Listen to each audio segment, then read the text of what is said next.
Enjoy कर रहे थे, मिठाइयाँ बनाने की तक चीज़ें शुरू हो गई और आयोजन करने के जो तरकीबें शुरू हो गई, तो ये सब देख के समझ में आ रहा था कि जीत की तरफ कौन बढ़ रहा है, क्योंकि हर नेता अपने चुनाव क्षेत्र में जिस दिन मतदान होता है, पूरा होते ही वो जान जाता है कि उसको कितना वोट मिलना है। बहुत सिंपल सा फार्मूला है, उसके बूथ पे कितने लोग आए, कहाँ पे, इससे वो समझ जाता है। तो संदेश मिल चुका था विपक्ष को कि वो लोग हार रहे हैं, और मुझे लगता है बुरी तरह से हार रहे हैं, ये भी समझ में आ चुका था। अमिताभ जी, ये भी आप मानते हैं कि कहीं न कहीं महागठबंधन जातीय समीकरण के साथ टिकट बंटवारे में कहीं न कहीं चूक गया और एनडीए इसमें कहीं न कहीं उनसे कहीं आगे निकला था और सोशल इंजीनियरिंग?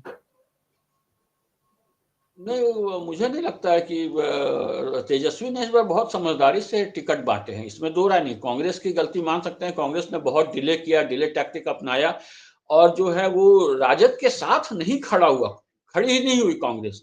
मुझे लग रहा है कि कांग्रेस अब जो है लगातार कोशिश कर रही है उत्तर प्रदेश और बिहार में अपना जनाधार बढ़ाने की, लेकिन वो इतना हिम्मत नहीं कर पा रही कि अकेले लड़ती। अगर उसको ऐसा करना था तो वो अकेले लड़ती, कम से कम तेजस्वी अपने हिसाब से अपनी रणनीति तय करते और आधे अधूरे में फंसे रहते, नहीं रहते ना। कई दिन बीच में 10-12 दिन आप सोचिए, जब राहुल रैली के बाद चले गए यहाँ से, उसके बाद 10-12 दिन वो बाहर चले गए, तो खुद तेजस्वी घर में बैठ गए थे। तो वो सब जो समय बर्बाद हुआ, कार्यकर्ताओं का उत्साह बहुत मंद पड़ता है और विपक्षी लगातार प्रहार कर रहे थे, तो कार्यकर्ताओं का उत्साह मंद पड़ने से बहुत असर पड़ा है। तेजस्वी भी अपने ढंग से अपनी रणनीतियां पूरी तरह से लागू नहीं कर पाए, क्योंकि जिस रणनीति को लेकर जैसे साथ में इनकी सभा होती थी, तो राहुल कुछ और बोलते थे और तेजस्वी कुछ और बोल रहे हैं। तो इनका कॉमन मिनिमम प्रोग्राम भी एक ढंग से डिस्कस नहीं हुआ था, ना घोषित हुआ था, और ना उस पर इनके नेता बात कर रहे थे। और जब नेता आपस में मिलकर के बात नहीं कर रहे हैं ना, तो इनके जो कार्यकर्ता नीचे लेवल पे काम कर रहे हैं, वो कभी सहमति से काम नहीं कर सकते। जहां राजद का उम्मीदवार चुनाव लड़ रहा है, वहां कांग्रेस वाले ठंडे पड़ जाएंगे, जहां कांग्रेस का लड़ रहा है वहां राजद वाले ठंडे पड़ जाएंगे। उस पर से कुछ ऐसी सीटों पे कांग्रेस के खिलाफ अपने ही लोग खड़े हो गए थे। तो इन सब चीजों का बहुत असर पड़ता है भाई, पूरे प्रदेश में असर जाता है। सबको समझ में आ जाता है कि भैया हम लोग महागठबंधन नाम है, लेकिन कोई गठबंधन है नहीं। तो आपके कार्यकर्ता जब सक्रिय नहीं होते, पदाधिकारी जब सक्रिय नहीं होंगे, साथ में आपके एक साथ मिल करके नहीं लड़ेंगे, तो यही परिणाम होगा जो आज हम लोगों को देखने को मिल रहा है। बिल्कुल अमिताभ जी, हमारे साथ वरिष्ठ पत्रकार मनोज जी भी जुड़ रहे हैं, उनका भी रुख करते हैं। मनोज जी, किस तरीके से देखते हैं खास करके पूरे चुनाव में जिस तरीके से हवा बनी और तेजस्वी ने अपने कैंपेन से लेके भीड़ उनके यात्रा में दिखी, लेकिन वो बोर्ड में तब्दील होते हुए नजर नहीं है और परिणाम सबके सामने है कि एनडीए की सरकार एक बार फिर बन गई है। आप सही बता रहे हैं कि जिस तरह से भीड़ दिखा, अगर हम अगर हम अखिलेश यादव की भी अगर हम बात करें, चाहे योगी आदित्यनाथ की भी अगर हम बात करें, तो चाहे प्रधानमंत्री नरेंद्र मोदी जी या जो बड़े भी नेता बिहार में गए थे, अमित शाह जी, तो भीड़ तो सब में दिखा था, चाहे महागठबंधन हो चाहे एनडीए हो। और जो रिजल्ट है, जो ग्राउंड पे ज़्यादा मेहनत किया, मुझे ऐसा लग रहा है।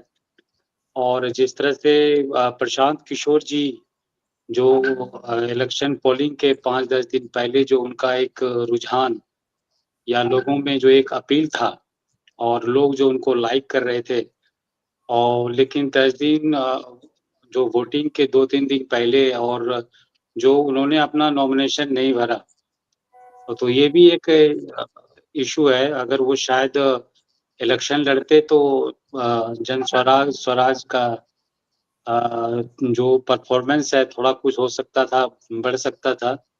तो मुझे ऐसा लग रहा है कि जो काम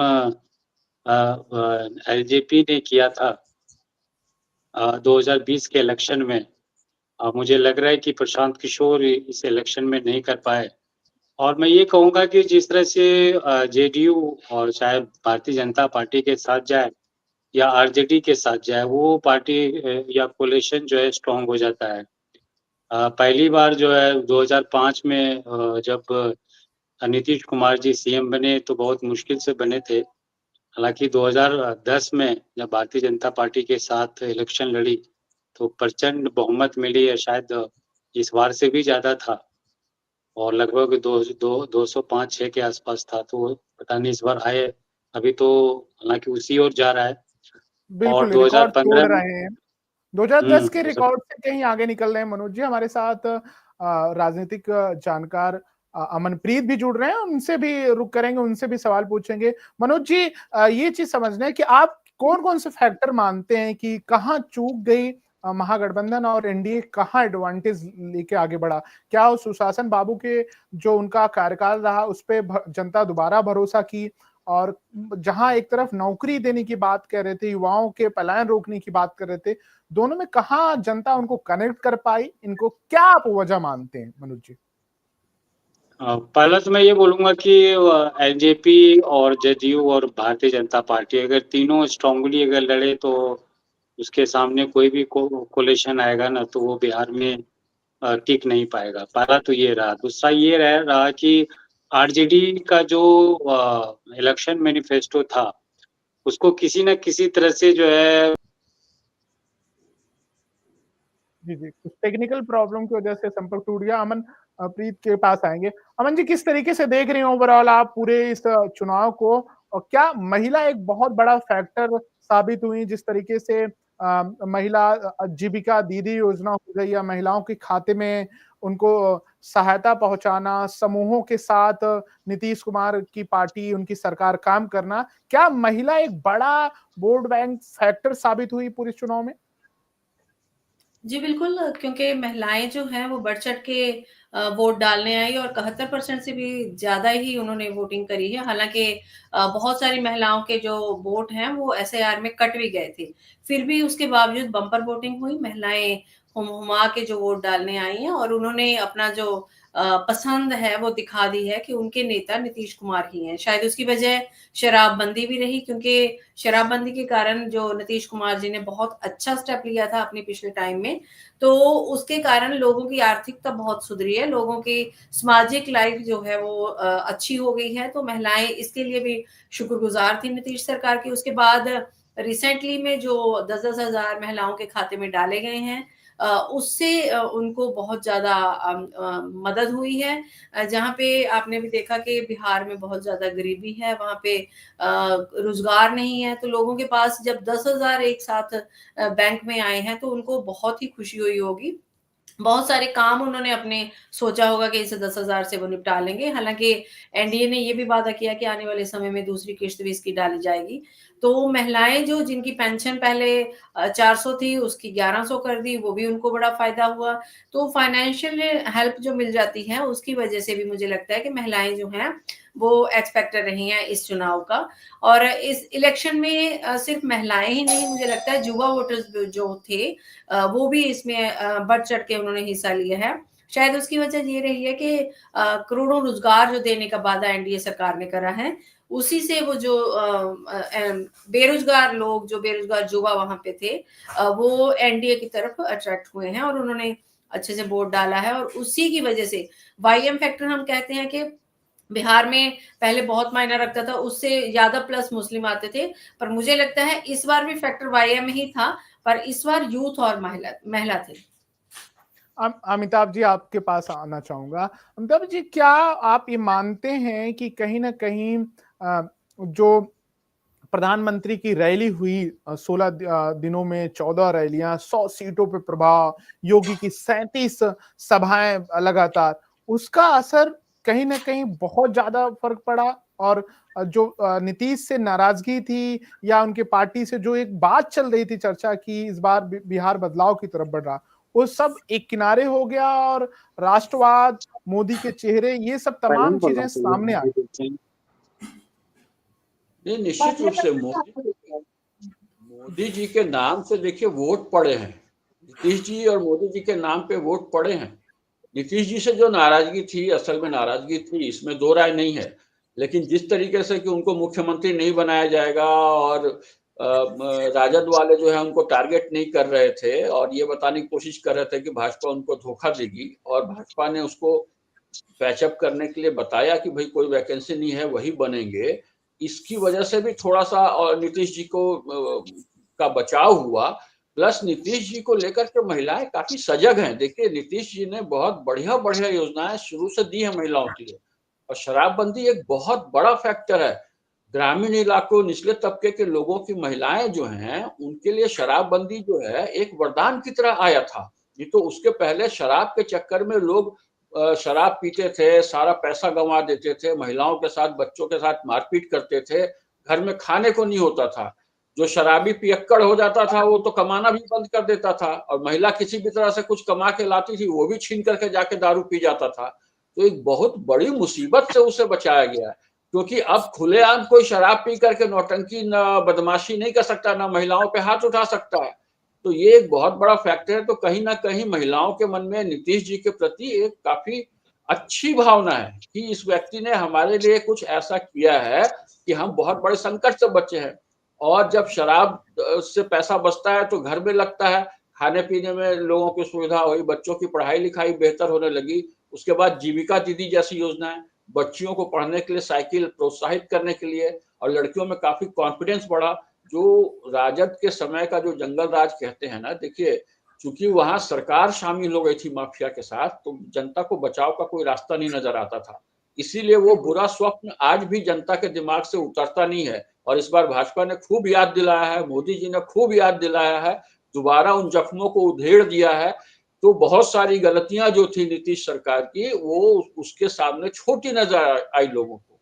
इसलिए रोज बिल्कुल। वापस उस समय जमाने में नहीं जाना चाहते थे लोग, इसलिए भी लोगों ने वोट किया है। और मोदी जी पे तो इतना भरोसा है, आप देखिए केवल मेन स्ट्रीम मीडिया नहीं, सोशल मीडिया के इतने हमने रील्स हमने देखे जिसमें मोदी जी के नाम पे हर वर्ग एकदम आंख बंद करके, ना जी मोदी को ही देंगे, उसने ही किया है जो किया है, इस तरीके से लोग बोलते थे। तो हमें भरोसा था कि इस बार भी अच्छे ढंग से जीतेंगे। हालांकि इस तरह की जो एकदम जो है सुपड़ा साफ वाली बात हमारे दिमाग में नहीं आई थी। हम 165, 70, 80 तक सोच रहे थे, लेकिन ये तो 200 पार होने जा रहा है। ये बहुत बड़ी बात है और डिजर्व करती थी, जिस तरह की बिल्कुल। रणनीति इनकी थी वो डिजर्व करती थी।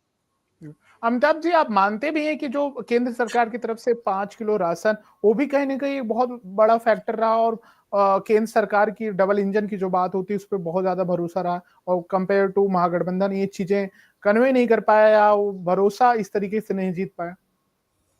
नहीं, नहीं, वो बातें तो है ही। देखिए ये बात लोगों के समझ में है और इस बात को बड़ी मानते हैं, लेकिन इन चुनाव में वो 5 किलो अनाज देना जो है वो कोई फैक्टर नहीं रह गया। वो लोगों को अपना हक सा लगने लगा है। काफी समय से वो चल रहा है, लगातार चल रहा है। उसको लेकर के भाजपा ने भी कोई ऐसा जिक्र नहीं किया, ना मोदी जी ने उसको जिक्र किया है। अब की बार मोदी जी ने वहां बिहार के और बेहतरीन विकास और रोजगार बढ़ाने का जो वादा किया है, देखिए इनके वादे के सामने वो तेजस्वी का हर घर को सरकारी नौकरी देंगे, वो भी फेल हो गया। क्यों? क्योंकि इनकी विश्वसनीयता है। इन्होंने रोजगार की बात की है, सरकारी नौकरी की बात नहीं की। क्योंकि जब भी सरकारी नौकरी कहां से दे दोगे, पूछा गया कि 3 करोड़ लोगों को दोगे, है कहां से दे दोगे, आप बता दो। ना आपके पास बजट है, ना इतने पद हैं, और ना किसी भी दुनिया के देश में ऐसा कोई उदाहरण है। तो वहां पे जब जवाब नहीं था तेजस्वी के पास, तो लोग समझ गए कि ये खाली वादे के लिए वादा कर रहे हैं, ये जुमला है, उस पर उन्होंने नहीं भरोसा किया।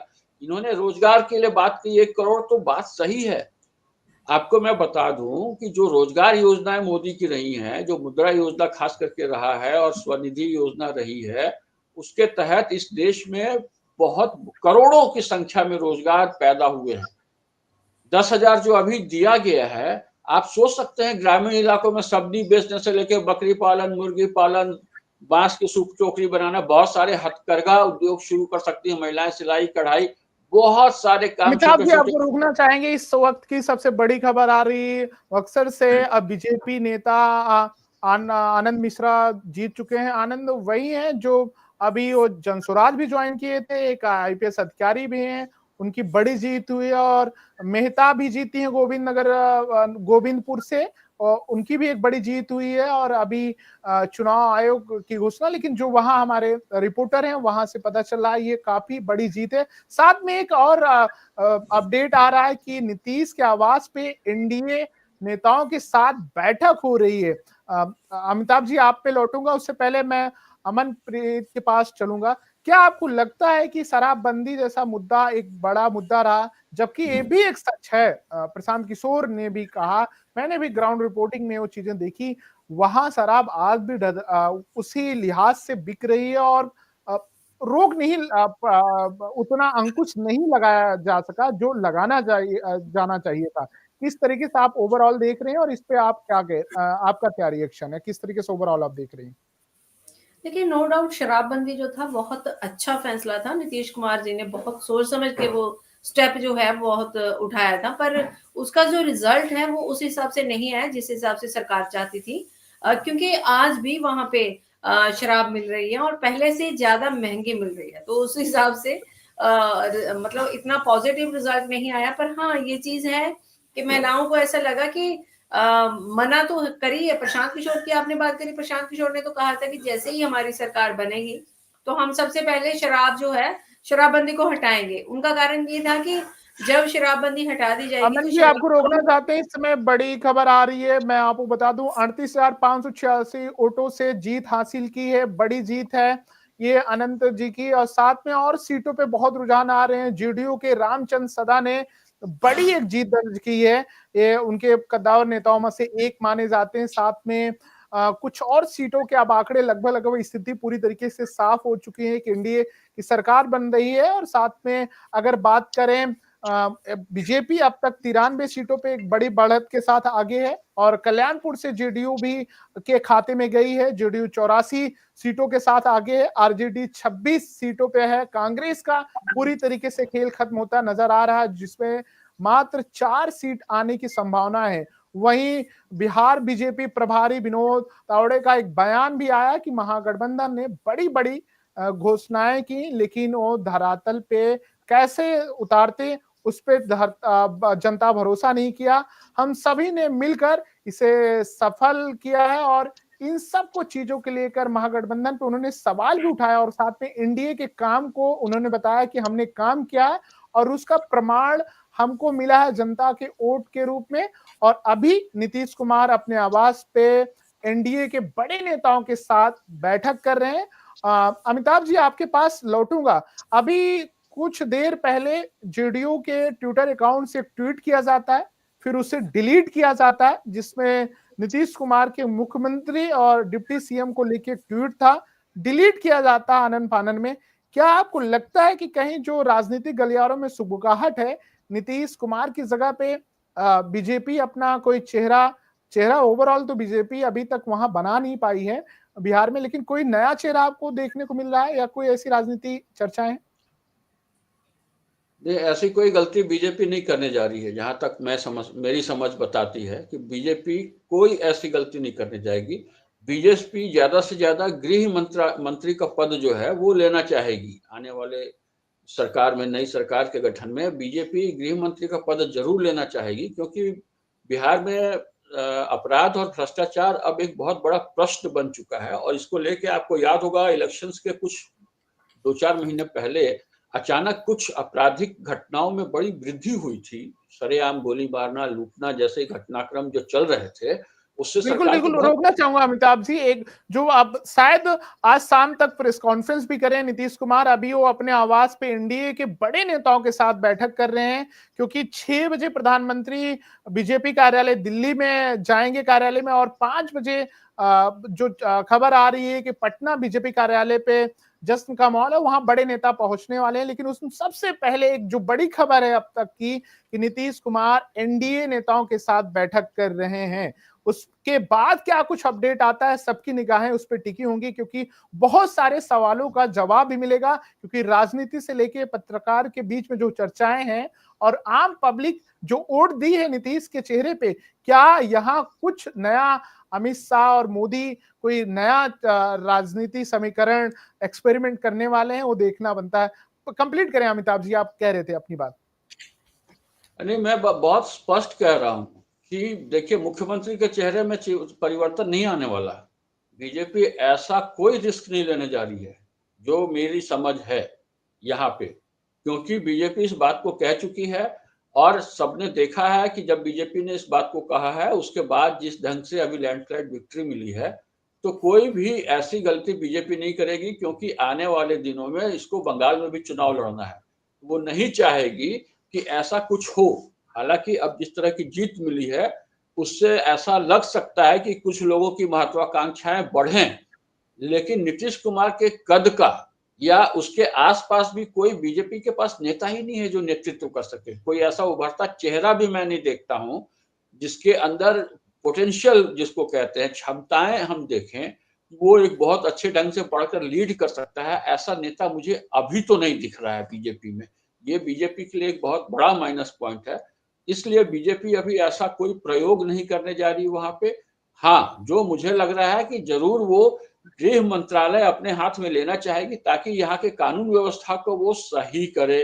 भ्रष्टाचार जो बहुत बुरी हालत में है, दफ्तरों में बाबुओं की भ्रष्टाचार की कहानियां जो है हर जुबान पे है, इस बात को लेकर भी बहुत नाराज हैं बिल्कुल, ग्रामीण इलाकों। भ्रष्टाचार एक बड़ा मुद्दा है। अमनप्रीत के पास चलूंगा। अमनप्रीत जी, आप किस तरीके से देख रहे हैं चिराग पासवान के रोल को? क्योंकि वो मोदी जी को अपना राम बताते हैं, उनका वो हनुमान बताते हैं। उनकी पार्टी एक अच्छा नंबर लेके आ रही है।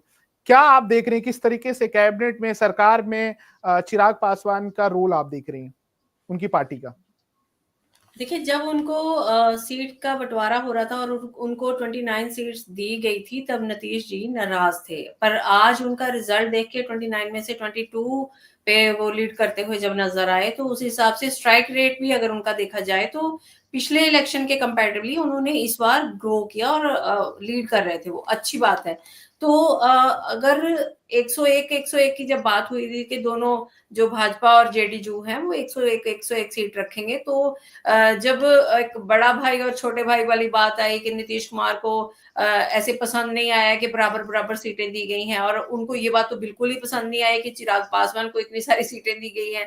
पर आज मुझे लगता है कि ओवरऑल रिजल्ट अगर उन्होंने एनडीए का देखा होगा तो उनको सही ही लग रहा होगा कि ये जो अमित शाह जो अपने हिसाब से रणनीति बनाते हैं, उन्होंने जो फैसला किया होगा, जब मोदी जी ने जो फैसला किया होगा, वो सही ही रहा और उसका रिजल्ट भी अच्छा ही आया। एक बात ये कहनी पड़ेगी कि अगर महागठबंधन की बात करें या फिर एनडीए की बात करें, तो दोनों में जो पॉलिटिकल दल ऐड ऑन हुए हैं, तो महागठबंधन के साथ जितने दल आए हैं, उनका जो ग्राफ है वो इस बार नीचे ही गया है। और और एनडीए के साथ जो लोग आए हैं, जिन्होंने इनके साथ अलायंस किया है, उनकी ग्रोथ ही हुई है पिछले अगर इलेक्शन की बात करें तो, चाहे वो हम हो, चाहे वो लोजपा हो, तो ये सारे ग्रो करते हुए ही नजर आए हैं। उस हिसाब से ऐसा लगता है कि अमित शाह जी ने जो सीट बंटवारे को लेके जो भी फैसला किया, वो बिल्कुल उस पे सही उतरे हैं। हाँ, ये बात जरूर है कि अगर उनको भी इतना अंदाजा नहीं होगा कि वो इतनी सीट ले जाएंगे। ये जो एकदम बम्पर लीड ली है उन्होंने, इसका अंदाजा बिल्कुल भी उनको नहीं होगा, चाहे उन्होंने स्ट्रेटेजी बनाई है, क्योंकि उन्होंने भी जो टारगेट रखा था, उन्होंने भी यही बोला था कि 160 के पार जाएंगे, 200 प्लस हो जाएंगे। ये तो अमित शाह जी को भी नहीं अंदाजा था। हम और आप भी इतना नहीं सोच सकते थे कि इतनी अंधेरी आएगी, क्योंकि बिल्कुल ऐसा हुआ कि धरातल पे कुछ और नजर आ रहा था, मीडिया में कुछ और नजर आ रहा था, लोगों के मनों के अंदर उनको टटोलने पे कुछ और नजर आ रहा था। रिजल्ट उस सब के विपरीत आया है। तो ये सब चीजें हैं कि ऐसा नहीं कि ये जो 100% इनको बढ़ोतरी मिली है, 100% इनको जीत मिली है, उसमें पूरा इनका जो है वर्क हार्ड ही इंक्लूड है। इसके साथ बहुत सारी चीजें हैं, जैसे बहुत सारे सरकारी संस्थान, जैसे इलेक्शन कमीशन की ही हम बात कर लें, सरकारी मशीनरी की बात कर लें, तो ये सारी चीजें भी जो हैं वो सत्ताधारी पार्टी के साथ में रहती हैं, तो इनकी भी बहुत हेल्प हो जाती है। तो बिल्कुल ये एक कह सकते हैं कि अगर सेंटर में और स्टेट में दोनों जगह इन्हीं की सरकार थी, तो निर्संदेह जो बिहार की सरकारी संस्थान है वो भी और सेंटर के सरकारी संस्थान है वो भी एनडीए के साथ ही गए होंगे। बिल्कुल अमनप्रीत जी, लेकिन एक सवाल ये भी है ना कि कब तक बिहार अपने पलायन से, अपने रोजगार से दूसरे शहरों भटकेगा? पिछले कुछ सालों में जो घटनाएं हैं, कुछ महीनों की बात कर लें, क्या आने वाले समय में हम इस पे भी देखेंगे कि अब और जिम्मेदारी बढ़ जाएगी एनडीए की सरकार की? क्योंकि अब सबके हाथ में मोबाइल है, अवेयर है, और इस बार वोट कहीं ना कहीं इस पे भी दिया गया, जिस तरीके से प्रशांत किशोर ने भी पलायन के मुद्दे पे, रोजगार के मुद्दे पे, इंजीनियरिंग पे बात की। देखिए, जब प्रशांत किशोर शुरू-शुरू में डिसाइड करके गए थे कि वो बिहार की राजनीति को बदलेंगे, बिहार में जाएँगे, लोगों को अवेयर करेंगे, लोगों को बताएँगे कि उनके लिए क्या अच्छा है, तो मीडिया भी और लोग भी उनका मज़ाक उड़ा रहे थे। लोग